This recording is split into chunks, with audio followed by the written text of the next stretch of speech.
લક્ષ school of science બામણમાં online અભ્યાસ રસાયણ વિજ્ઞાન લેસન 2 દ્રાવણમાં તમારું હાર્દિક સ્વાગત છે. સ્કૂલ દિવસે દિવસે પહેલાં ઝલક જોઈશું અને સૌથી પહેલાં જોરદાર રિઝલ્ટ વિશે તમે વિચારી શકો છો કે આપણા મજાનું રિઝલ્ટ અહીંયા તૈયાર છે. ઓકે, ત્યાર પછી આપણી સ્કૂલમાં ધાર્મિક કુમારને, મિત કુમારને, હિમાક્ષીને, ખુશીબેનને શું મળ્યા છે? સ્કોલરશિપ સર્ટિફિકેટો મળ્યા છે. અને એ જ રીતે આપણું આ ધોરણ 12નું પરિણામ તમે જોઈ શકો છો. તો એવી જ તમારા પાસે પણ અપેક્ષા સાથે આપણે જય હિન્દ વાલે મિત્રો, પ્રિય વિદ્યાર્થીઓ અને માનનીય પેરેન્ટ્સ, તમે જાણો જ છો આ મહામારી દરમિયાન બધાની જ નાણાકીય સ્થિતિ સારી નથી. છતાં લક્ષ સ્કૂલ ઓફ સાયન્સે ઘણી ધીરજ ધરી ઓનલાઈન ટીચિંગ ચાલુ રાખ્યું છે. આમ લક્ષ સ્કૂલ પોતાની ફરજ ચૂકી નથી, તો આપણે આપણી ફરજ ચૂકવીશી જ ને. તો વિદ્યાર્થી મિત્રો, વાલીગણ, જે વિદ્યાર્થીની ગયા વર્ષની ફી બાકી છે એ ભરી દેવા અમારી નમ્ર વિનંતી છે. પ્રિય વિદ્યાર્થી મિત્રો અને માનનીય પેરેન્ટ્સ, આપણે ઓનલાઈન ટીચિંગ ચાલુ જ નથી રાખ્યું, પણ અન્ય કરતાં આપણે ઘણું સારું કાર્ય પણ કર્યું છે. હવે ઓનલાઈન ટીચિંગ લગભગ 5 મહિના થવા આવ્યા, તો ચાલુ સત્રની ત્રિમાસિક કે 6 માસિક ફી તો ભરાવી જ જોઈએ. હજુ આપણે ઘણું કાર્ય આગળ કરવાનું છે. માટે શિક્ષકો અને સંસ્થાનો જુસ્સો જળવાયેલો રહે. જો ફી ભરાશે તો એ પર આધારિત શિક્ષક પરિવારના ઘર પણ ચાલશે. આ મહામારી દરમિયાન આપણે એકબીજાનો સહકાર બનીએ. જય હિન્દ વિદ્યાર્થી મિત્રો અને વાલી મિત્રો, આપ સર્વે આ ફી નિયમિત ભરી ઓનલાઈન ટીચિંગ માટે શાળાના શિક્ષકો અને મેનેજમેન્ટનો ઉત્સાહ વધારશો. સંસ્થાને નિયમિત આર્થિક સહકાર આપી આપના બાળકની શૈક્ષણિક કારકિર્દીને વધારે વેગવંતી અને સશક્ત બનાવશો. So it's our humble request to all of you to pay the fees as soon as possible. Thank you so much. વિદ્યાર્થી મિત્રો, લક્ષ સ્કૂલ ઓફ સાયન્સમાં ફરી એકવાર તમારું સ્વાગત છે. અને આજે આપણે ચર્ચા કરીશું અહીં ખૂબ જ મહત્વની પ્રક્રિયાઓ, જે એના માટે આપણે ભણી રહ્યા છે હમણાં, આલ્ડીહાઇડની બનાવટો. તો આપણા પાસે હેડિંગ છે આલ્ડીહાઇડની બનાવટો.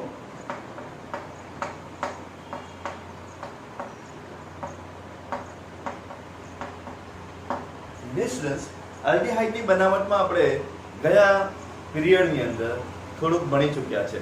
હવે આ પીરિયડમાં આપણે આલ્ડીહાઇડની બનાવટ આપણે હાઇડ્રોકાર્બનમાંથી જોવાની છે. તો આજનો આપણો હેડિંગ છે બીજા નંબરનો, એ પણ હાઇડ્રોકાર્બનમાં.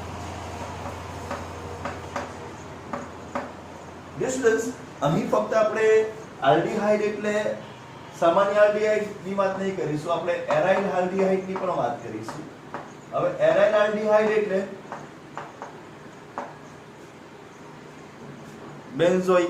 બેન્ઝાલ્ડીહાઇડ. ઓકે, હવે અહીંયા એક પ્રોબ્લેમ છે, કારણ કે આપણે જાણીએ છીએ કે હાઇડ્રોકાર્બન એટલે કોણ? CH3R કે એવું કઈ આપણે લખીએ તેને હાઇડ્રોકાર્બન કહીએ છીએ. દાખલા તરીકે એરાઇલ હાઇડ્રોકાર્બન એટલે આપણે લઈ શકીએ કે આ તો બેન્ઝીન અથવા તો બેન્ઝીન રિંગ ઉપર CH3 એટલે કે ટોલ્યુઇન લઈ શકીએ. હવે આ બેન્ઝીન રિંગ પર CH3 તમે જ્યારે લીધું છે તો એમાંથી તમારે CHO લાવવું છે. એમાંથી તમારે શું લાવવું છે? CHO એટલે બેન્ઝાલ્ડીહાઇડ લાવવું છે. એટલે અહીંયાથી હાઇડ્રોજન દૂર કરવાનું છે અને ઓક્સિજન અંદર ઉમેરવાનું છે. હવે હાઇડ્રોજન દૂર કરવું અને ઓક્સિજન ઉમેરવું, આ કામ તો સ્ટ્રોંગ ઓક્સિડાઇઝિંગ એજન્ટનું છે. તો પ્રબળ ઓક્સિડેશન કરતા તરીકે આપણે વાપરીએ છીએ KMnO4 અથવા તો CrO3. આ પ્રબળ ઓક્સિડેશન કરતા તરીકે વાપરીએ છીએ. પરંતુ અહીંયા પ્રોબ્લેમ છે કે જો તમે KMnO4 અથવા તો CrO3 ને સીધું વાપરો તો આ પ્રબળ ઓક્સિડેશન કરતા તમને સીધું ને સીધું COOH એટલે કે બેન્ઝોઇક એસિડ આપી દે છે. અને આ તકલીફ છે કે પ્રબળ ઓક્સિડેશન કરતાથી આપણે ઓક્સિડેશન કરી શકતા નથી. તો અહીંયા સીધું ને સીધું જ્યારે આપણને મળી રહ્યું છે બેન્ઝોઇક એસિડ, તો આ પ્રબળતાને થોડીક આપણે માઇલ્ડ કરવી પડશે. અને એ કામ કેવી રીતે થાય છે હવે એ આપણે આ સેક્શનમાં જોવા જઈ રહ્યા છે. તો હાઇડ્રોકાર્બનમાંથી આપણે ચર્ચા કરીશું.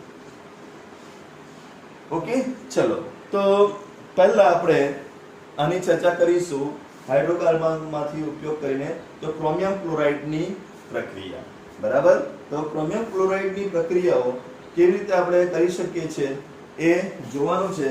અને એ જ ઉપરાંત આપણે ઘણું બધું આની અંદર ચર્ચા કરીશું હવે, કારણ કે ઘણા અલગ અલગ પ્રકારની પ્રક્રિયાઓ હોય છે. તો એમાંથી આપણે સૌથી પહેલી પ્રક્રિયા જોવા જઈ રહ્યા છે ઇટાડ પ્રક્રિયા. આ ઇટાડ પ્રક્રિયા એ મહત્વની છે. તો આની અંદર આપણે નંબર A આપીશું અને એનું નામ હશે ઇટાડ પ્રક્રિયા. ડિસ્ટન્સ પ્રોબ્લેમ એ કેવો છે કે આપણા ટેક્સ્ટબુક ની અંદર આવું સીધું હેડિંગ મારતા નથી. નીચે ગમે ત્યાં લખેલું હોય છે કે ઇટાડ પ્રક્રિયા, અને તમને શોધતા ભારી પડે છે. આ બધી હું હેડિંગ સાથે સમજાવું છું. ઓકે, ચલો.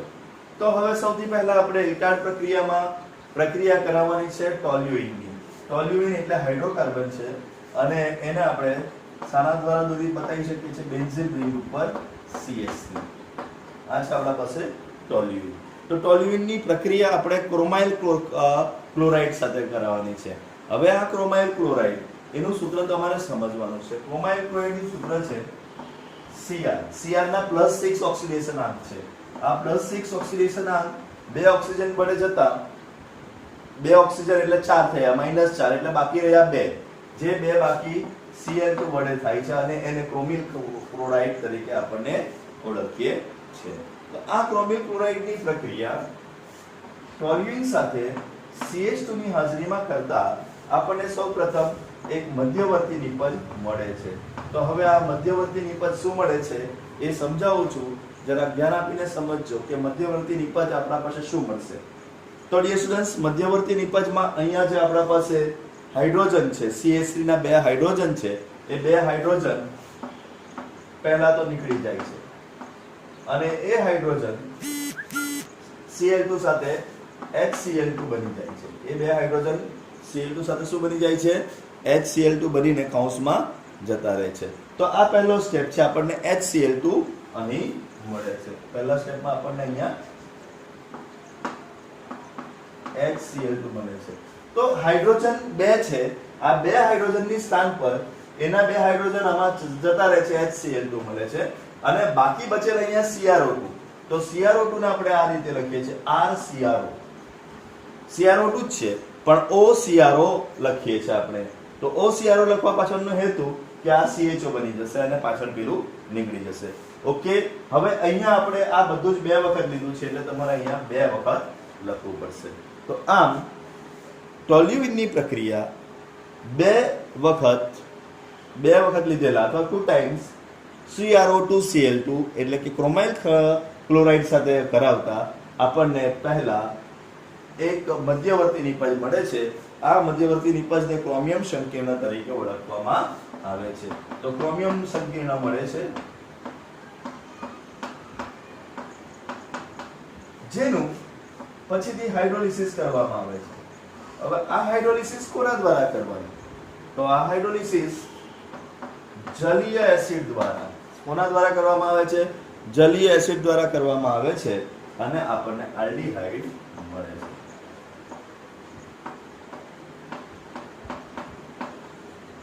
તો આમ જે પ્રબળ ઓક્સિડેશન કરતા હતું એ પ્રબળ ઓક્સિડેશન કરતા ને CH2 ના માધ્યમથી પહેલા નિર્મળ બનાવીને આપણે તેનામાંથી CHO મેળવી શકીએ છીએ. તો આ પહેલી પ્રક્રિયા છે જેને ઇટાડ પ્રક્રિયા તરીકે ઓળખવામાં આવે છે અને ઇટાડ પ્રક્રિયા તમારે આ રીતે યાદ રાખવાની છે. તો ક્રોમાઇલ ક્લોરાઇડની પ્રક્રિયા ટોલ્યુઇન સાથે CH2 ની હાજરીમાં પહેલા ક્રોમિયમ સંકીર્ણ નામનો એક મધ્યવર્તી નિપજ આપે છે, પછી તેનું આપણે પાણી દ્વારા જળ વિભાજન કરીએ એસિડ ઉદ્દીપકની હાજરીમાં તો આપણને આલ્ડીહાઇડ મળે છે. તો તો આ રીતે બેન્ઝાલ્ડિહાઇડ ઇથાર પ્રક્રિયાથી બનાવી શકાય છે.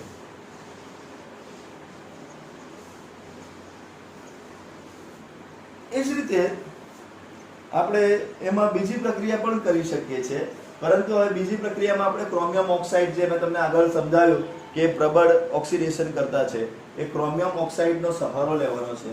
અને ક્રોમિયમ ઓક્સાઇડ હવે ટોલ્યુઇનમાંથી કેવી રીતે આપણને મધ્યવર્તી નિપજ આપશે અને કેવી રીતે પછી એ મધ્યવર્તી નિપજ આપણા પાસે રૂપાંતરણ થશે બેન્ઝાલ્ડિહાઇડમાં, તો અહીં આપણે એ વિશે જોવાનું છે. તો આપણે સૌપ્રથમ કોનો ઉપયોગ કરીશું? ટોલ્યુઇન. ટોલ્યુઇનનું સૂત્ર છે ડિયર સ્ટુડન્ટ્સ બધાને ખબર, બેન્ઝીન રિંગ ઉપર CH3. એની પ્રક્રિયા કરાવવાની છે CrO3 સાથે. હવે અહીં થોડીક ચર્ચાનો વિષય છે જે હું તમને સમજાવીશ. Acid anhydride. હવે એસિડ એનહાઇડ્રાઇડ કોને કહેવાય? બધા જ જાણે છે એસિડ એનહાઇડ્રાઇડ ને આપણે આ રીતે ઓળખીએ છીએ. આ બાજુ O, આજુબાજુ C, double bond O, double bond O, અને અહીંયા કોઈ પણ હોય CH3 હોય, તો કાર્બન 2 વખત થવાથી આને એસિડિક એનહાઇડ્રાઇડ કહેવાય. Acidic anhydride. અગર કાર્બન 3 વાર થઈ ગયેલા હોય તો પ્રોપિયોનિક એનહાઇડ્રાઇડ, બ્યુટેનિક એનહાઇડ્રાઇડ.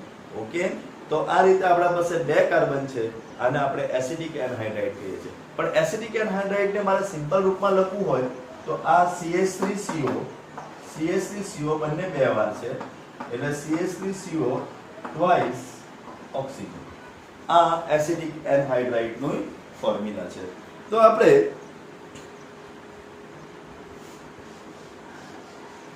આ ટોલ્યુઇનની પ્રક્રિયા જો ક્રોમિયમ સાથે સીધી કરાવી દઈએ તો એ બેન્ઝોઇક એસિડ આપી દે છે. એટલે આપણે અહીંયા કોનો ઉપયોગ કરીએ છીએ? તો એસિટાઇલ એનહાઇડ્રાઇડનો ઉપયોગ કરીએ છીએ.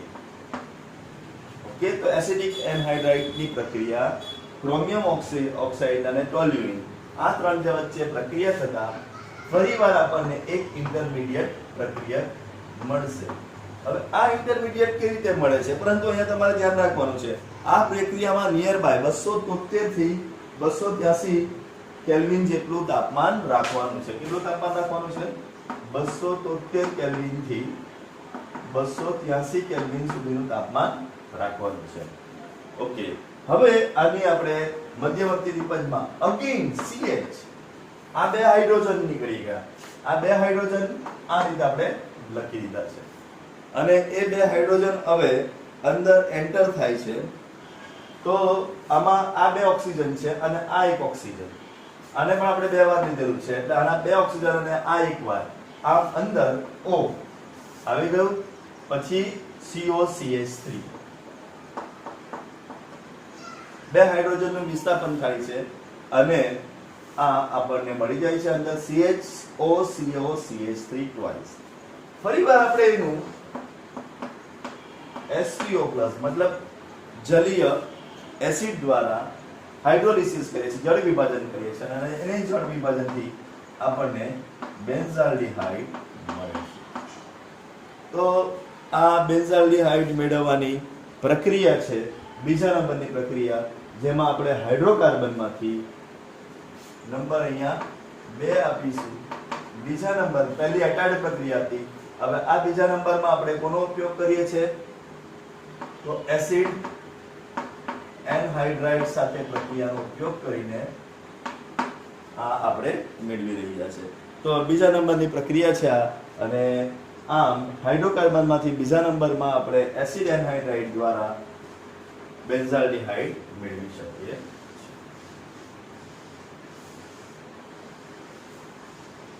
ચલો, ત્રીજા નંબરની પ્રક્રિયા તો આનાથી પણ એકદમ સિમ્પલ અને સહેલી છે, જેને એવું કહેવામાં આવે છે કે શાખાના ક્લોરિનેશન પ્રક્રિયા કરવામાં આવે. હવે ક્લોરિનેશન પ્રક્રિયા અને શાખાની ક્લોરિનેશન આ બે વચ્ચે ફરક શું છે? તો સાંભળો, આનું ક્લોરિનેશન કરીએ તો સીધે ને સીધું ક્લોરોબેન્ઝીન મળે. ઓકે, આનું ક્લોરિનેશન કરીએ તો સીધે ને સીધું આપણને ક્લોરોબેન્ઝીન મળશે ખરું, તો ક્લોરોટોલ્યુઇન, પણ ઓર્થો અને પેરાની જોડ મળશે, કારણ કે CH3 એ ઓર્થો અને પેરા ડિસાઇડર છે, એટલે આપણને આવી પ્રક્રિયા મળી જાય છે. તો હવે આપણે શાખાના કાર્બનનું ક્લોરિનેશન કરવાનું છે, અથવા તો શાખામાં ક્લોરિનેશન. તો હવે ત્રીજા નંબર પર આપણે હેડિંગ મારીશું શાખાના ક્લોરિનેશન દ્વારા. તો શાખાના ક્લોરિનેશન દ્વારામાં ફરીવાર આપણે એકવાર ટોલ્યુઇન લઈ રહ્યા છે. આપણે ટોલ્યુઇન લીધું છે. આ ટોલ્યુઇનની પ્રક્રિયા આપણે ક્લોરિનેશન કરવાનું છે. હવે ક્લોરિનેશન માટે ખૂબ જ સહેલું છે, Cl2Hb. ઓકે, આ ક્લોરિનેશનની પ્રક્રિયા થાય છે અને એમાં આપણા પાસે લગભગ તાપમાનની જરૂર રહે છે. હવે આ કેટલું તાપમાન હોય છે એ વસ્તુ તમારે ધ્યાનમાં રાખવાની છે, પણ જરૂર નથી તાપમાનની. અહીંયા H અને આ Cl, એટલે એક HCl દૂર થાય છે.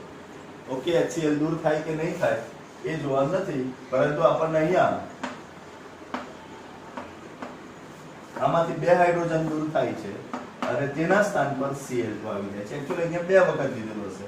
-2HCl દૂર થાય છે અને શું થાય છે, આપણને CHCl2 મળે છે. આ છે આપણા પાસે ટોલ્યુઇન અને આનું નામ છે બેન્ઝાલ ક્લોરાઇડ. આનું નામ શું છે? બેન્ઝાલ ક્લોરાઇડ. હવે આ બેન્ઝાલ ક્લોરાઇડ વિશે પણ થોડી ઇન્ટરેસ્ટિંગ માહિતી આપણે લઈશું કે બેન્ઝાલ ક્લોરાઇડ એટલે કે જ્યારે વિયોક્તન થાય. આ છે ટોલ્યુઇન. આ શું છે? ટોલ્યુઇન. ટોલ્યુઇનનો એક હાઇડ્રોજન નીકળે અને એની જગ્યા પર Cl આવે તો CH2Cl ઉપર થાય. ટોલ્યુઇનનો એક હાઇડ્રોજન નીકળે અને Cl આવે ત્યારે એને બેન્ઝાઇલ ક્લોરાઇડ કહેવાય. ત્યારે એને કયા નામથી આપણે ઓળખીએ છીએ? બેન્ઝાઇલ ક્લોરાઇડના નામથી ઓળખીએ છીએ. પરંતુ 2 હાઇડ્રોજન નીકળે અને Cl2 આવી જાય ત્યારે તેને આપણે બેન્ઝાલ ક્લોરાઇડથી ઓળખીએ છીએ. અને જ્યારે 3 હાઇડ્રોજન નીકળી ગયા અને Cl3 આવી જાય ત્યારે આપણે એને બેન્ઝોલ ક્લોરાઇડ તરીકે ઓળખીએ છીએ. કયો ક્લોરાઇડ છે? બેન્ઝોલ અથવા તો બેન્ઝો ક્લોરાઇડ તરીકે ઓળખીએ છીએ. તો આ છે નામાંકરણ વિયોક્તનોનું. બેન્ઝાઇલ આલ્કોહોલ એટલે CHOH twice, CH2OH એ બેન્ઝાઇલ આલ્કોહોલ. બેન્ઝાઇલ આલ્કોહોલ એટલે CH(OH twice) અને બેન્ઝોલ આલ્કોહોલ એટલે C(OH thrice). તો આ આપણા પાસે વિયોક્તન છે. હવે આનું ફરીવાર હાઇડ્રોલિસિસ કરવામાં આવે છે અને આ હાઇડ્રોલિસિસ પણ કોના લીધે થશે? તો એ હાઇડ્રોલિસિસ થશે આપણા પાસે એસિડ, જલીય એસિડ દ્વારા. પરંતુ અહીંયા તમારે ધ્યાન રાખવાનું છે કે nearby 373 kelvin 100 degree centigrade જેટલું તાપમાન આપવામાં આવે છે અને પ્રક્રિયા થઈને આપણને બેન્ઝીન રિંગ ઉપર CHO એટલે કે શું મળે છે? બેન્ઝાલ્ડીહાઇડ મળે છે. તો ટોલ્યુઇનમાંથી બેન્ઝાલ્ડીહાઇડ બનાવવાની આપણે પાસે 3 પ્રક્રિયાઓ જોઈ. આ 3 પ્રક્રિયાઓમાંથી આપણે ટોલ્યુઇનમાંથી બેન્ઝાલ્ડીહાઇડ મેળવીએ છીએ. હવે આપણે હાઇડ્રોકાર્બનમાંથી જ હજુ શું બનાવવાનું છે? બેન્ઝાલ્ડીહાઇડ. પરંતુ હવે આપણા પાસે પ્રક્રિયા બદલાય છે. હવે આપણે ટોલ્યુઇન નથી લેતા પરંતુ બેન્ઝીન લઈશું અને નંબર 4 જેને કહેવામાં આવે છે ગાટરમાન પ્રક્રિયા. તો હવે આ ગાટરમાન પ્રક્રિયા ઉપર ધ્યાન આપીશું. આ પ્રક્રિયા મહત્વની છે એટલે તમારે ધ્યાન રાખવાનું છે. સો ગાટરમાન કોચ પ્રક્રિયા, એક્ચ્યુઅલી ખાલી ગાટરમાન નથી, ગાટરમાન સાથે કોચ શબ્દ પણ વપરાયેલો છે એટલે આપણે લખવું પડશે ગાટરમાન કોચ પ્રક્રિયા. ઓકે, તો ગાટરમાન કોચ પ્રક્રિયાની અંદર તમારા પાસે લેવામાં આવશે બેન્ઝીન. આ પ્રક્રિયામાં શું લેવામાં આવે છે? બેન્ઝીન લેવામાં આવે છે અને આ બેન્ઝીનની પ્રક્રિયા આપણા પાસે કાર્બન મોનોક્સાઇડ અને HCl સાથે કરવામાં આવે છે. કાર્બન મોનોક્સાઇડ અને HCl. તો અહીં આપણે કાર્બન મોનોક્સાઇડ અને HCl તરીકે લઈએ છે અને ત્યાર પછી એની પ્રક્રિયા નિર્જળ AlCl3 અથવા તો આ ઉદ્દીપક છે નિર્જળ AlCl3 અથવા તો તમે CuCl પણ વાપરી શકો. તો નિર્જળ AlCl3 અથવા તો CuCl વાપરીએ તો આપણને સીધું ને સીધું બેન્ઝાલ્ડિહાઇડ મળી જાય છે. અને એટલા માટે આ પ્રક્રિયા બહુ ફેમસ છે કારણ કે બેન્ઝીનમાંથી સ્ટ્રેટ વે આપણે બેન્ઝાલ્ડિહાઇડ મેળવી શકીએ છીએ આ પ્રક્રિયા દ્વારા. કાર્બન મોનોક્સાઇડ HCl નિર્જળ એલ્યુમિનિયમ ક્લોરાઇડ અથવા તો CuCl ની પ્રક્રિયાથી. હવે અહીંયા આપણે આ પ્રક્રિયાને ધ્યાન સરસ રીતે આપવાનું છે કારણ કે ડિયર સ્ટુડન્ટ્સ આ બેન્ઝીન આપણે ફિનોલમાંથી મેળવી શકીએ છીએ. બેન્ઝીન ફિનોલમાંથી કેવી રીતે મળશે? તો ફિનોલની પ્રક્રિયા Zn ઝિંક 10 સાથે કરતા ZnO માઈનસ થઈ જશે અને આપણને બેન્ઝીન મળશે. એટલે ફિનોલમાંથી જો બેન્ઝાલ્ડિહાઇડ બનાવવાનું હોય તો આ પ્રક્રિયાનો આપણે આરામથી ઉપયોગ કરી શકીએ છીએ. તો એ આપણો જ્ઞાનની વાત છે. ઓકે, આમ ઘણી બધી એપ્લિકેશન આપણે આપી શકીએ છીએ. તો આ સાથે આપણે હાઇડ્રોકાર્બનમાંથી જે પ્રક્રિયાઓ કરી રહ્યા છે એ હાઇડ્રોકાર્બનની પ્રક્રિયાઓ આની સાથે પૂરી થાય છે અને હવે આપણે બીજી બનાવટ પર જઈશું. તો ગાટરમેન-કોચ પ્રક્રિયા સાથે આપણે આલ્ડીહાઇડની બનાવટને પૂર્ણ કર્યું. ઓકે, જે હાઇડ્રોકાર્બનમાંથી બનાવવાની હતી. હવે આપણે કીટોનની બનાવવાની કેટલીક પ્રક્રિયાઓ છે એ કીટોનની બનાવવાની કેટલીક પ્રક્રિયાઓને હવે ન્યાય આપીએ. તો બોર્ડ પર હેડિંગ હશે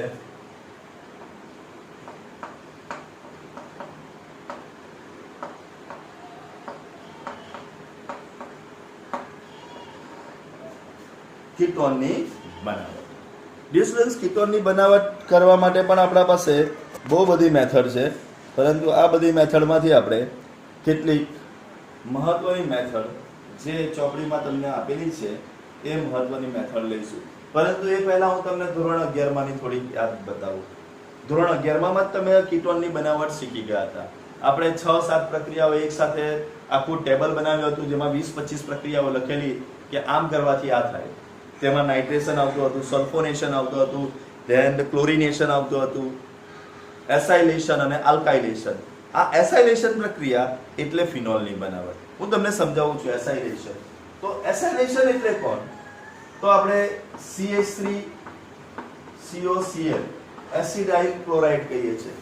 આ એસિડાઇલ ક્લોરાઇડ તમને યાદ આવતું હોય તો આપણે નિર્જળ AlCl3 ઉદ્દીપકની હાજરીમાં એનહાઇડ્રસ નિર્જળ AlCl3 ઉદ્દીપકની હાજરીમાં CH3COCl કરીએ -HCl થશે અને બેન્ઝીન રિંગ ઉપર કોણ પહોંચી જાય છે? COCH3. નામ આ બીજું કઈ નથી, CH3CO અને બેન્ઝીન આ બીજું કઈ નથી, કીટોન છે. એટલે પહેલી પ્રક્રિયા આપણે આ રીતે જોઈશું.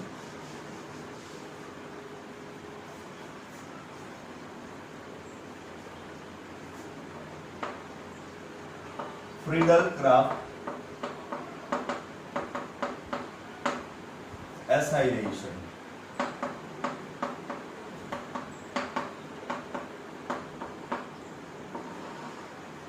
This was Friedel-Crafts acylation ની અંદર આપણે લઈએ છીએ બેન્ઝીન. ઓકે, બેન્ઝીન નું Friedel-Crafts acylation કરવા માટે આપણા પાસે છે સૌથી પહેલા પ્રક્રિયક તરીકે CH3COCl અને તેને નિર્જળ AlCl3 સાથે પ્રક્રિયા કરાવવામાં આવે છે અને જેના લીધે બેન્ઝીન રિંગ ઉપર COCH3 બને છે. હવે તમને બુકમાં અહીં CH3 ની જગ્યા ઉપર આવું આપી દીધું હશે કે આ બેન્ઝીન રિંગ છે. બેન્ઝીન રિંગની પ્રક્રિયા અહીંયા R લખ્યું હશે અથવા તો AR લખ્યું હશે, C oxygen double bond O અને Cl આમ લખી દીધું હશે અને એની પ્રક્રિયા આપણે નિર્જળ AlCl3 સાથે કરવાની છે. તો આ પ્રક્રિયા દરમિયાન આપણને જે નિપજ મળે છે એ નિપજ આ જ છે, બીજું કશું નથી. પરંતુ અહીંયા C, અહીંયા ડબલ બોન્ડ ઓક્સિજન અને અહીંયા CH3 ની જગ્યા પર શું લખ્યું હશે? R અથવા AR. તો આ છે આપણા પાસે ખાલી અહીંયા આર ની જગ્યા પર AR ની જગ્યા પર કોઈ પણ આવી શકે એવી વાત છે. તો એસાઇલેશન અને આલ્કાઇલેશન, ઓકે, આ પ્રક્રિયા છે આપણા પાસે કીટોનની બનાવટની. હવે કીટોનની બનાવટની બીજી પ્રક્રિયા છે અને કીટોનની બનાવટની આ બીજી પ્રક્રિયા હવે આપણે જોવા જઈ રહ્યા છે. પરંતુ આ બંને પ્રક્રિયાઓ જે જોવાના છે હવે પછીની, એ બંને પ્રક્રિયાઓ ગ્રીકના પ્રક્રિયક પર આધારિત છે. એટલે બધાથી પહેલું મારે તમને સમજાવવું પડશે કે ગ્રીકનાટ પ્રક્રિયક કોને કહેવાય. તો બધા જાણે છે કે ગ્રીકનાટ પ્રક્રિયક એટલે RMGX. એમાં mg+2 જોઈએ છે, એટલે આ માઈનસ હશે અને x માઈનસ હશે. તો આ એની ખૂબી છે કે અહીં આલ્કાઇલ સમૂહને આપણે નેગેટિવ બનાવી શકીએ છીએ. આલ્કાઇલ સમૂહને આપણે કયો બનાવી શકીએ છીએ? નેગેટિવ બનાવી શકીએ છીએ. અને આમ આપણે ગ્રીકનાટ પ્રક્રિયકનો યુઝ કરીને શું બનાવી શકીએ છીએ? કોઈ પણ વિયુક્તનો કાર્બનિક સંયોજનના બનાવી શકીએ છીએ.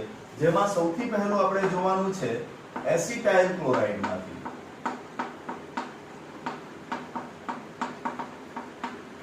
એસિટાઇલ ક્લોરાઇડ ના લખીએ તો પણ ચાલશે, આપણે એસાઇલ ક્લોરાઇડ લખી દઈએ તો પણ ચાલશે અને એસિડ ક્લોરાઇડ લખીએ તો પણ ચાલશે. તો અહીં આપણે આનો ઉપયોગ એસિટાઇલ ક્લોરાઇડ તો ફક્ત કોના માટે થઈ જાય? CH3COCl માટે. એટલે આપણે એસિડ ક્લોરાઇડ લખી દઈએ. તો એસિડ ક્લોરાઇડ માંથી એસિડ ક્લોરાઇડ કોને કહેવાય? RCOCl. એટલે RCOCl માંથી આપણે કીટોન બનાવવાનું છે. અને એ પ્રક્રિયા કરવા માટે સૌપ્રથમ જે પ્રક્રિયા કરવામાં આવે છે એ નંબર A પ્રક્રિયા RMGX, જે ગ્રીકનાટ પ્રક્રિયક છે, એની પ્રક્રિયા કેડમિયમ ક્લોરાઇડ CdCl2 સાથે કરવામાં આવે છે. અને કેડમિયમ ક્લોરાઇડ સાથે પ્રક્રિયા કરતા હવે આપણે જાણીએ છીએ આ નેગેટિવ છે, અહીંયા ક્લોરીન પણ નેગેટિવ છે. MgX ને ક્લોરીન પ્રત્યે વધારે અફેક્શન હોય એટલે Cd અને R એ બે ભેગે થઈ જશે, પરંતુ CdR2 જોઈશે આપણને. એટલે અહીંયા 2 ટાઈમ્સ લઈ લઈશું, 2 ટાઈમ્સ આપણને MgHCl મળી જશે. તો આ પહેલી પ્રક્રિયામાં આપણે CdR2 બનાવી રહ્યા છે. હવે આ જે બનેલો CdR2 છે એ CdR2 આપણા સાથે કોની બીજી પ્રક્રિયાની અંદર નંબર 2 પ્રક્રિયામાં એ કોના સાથે પ્રક્રિયા કરશે? એસિટાઇલ ક્લોરાઇડ સાથે, એસિડ ક્લોરાઇડ સાથે પ્રક્રિયા કરશે CdR2. અને એના સાથે પ્રક્રિયા કરવાથી આ જે Cl છે એ Cd સાથે છૂટું પડીને પાછું CdCl2 આપણને મળી જશે અને RCO અને આપણે R ડેશ લઈ લઈશું તો R ડેશ COR અંદર જતું રહેશે અને આ રીતે આપણે કીટોન મેળવી શકીએ છીએ. આ રીતે શું મેળવી શકીએ છીએ? કીટોન મેળવી શકીએ છીએ. તો કીટોન મેળવવાની આ ખૂબ જ સહેલી પદ્ધતિ છે જે 2 સ્ટેપમાં થાય છે.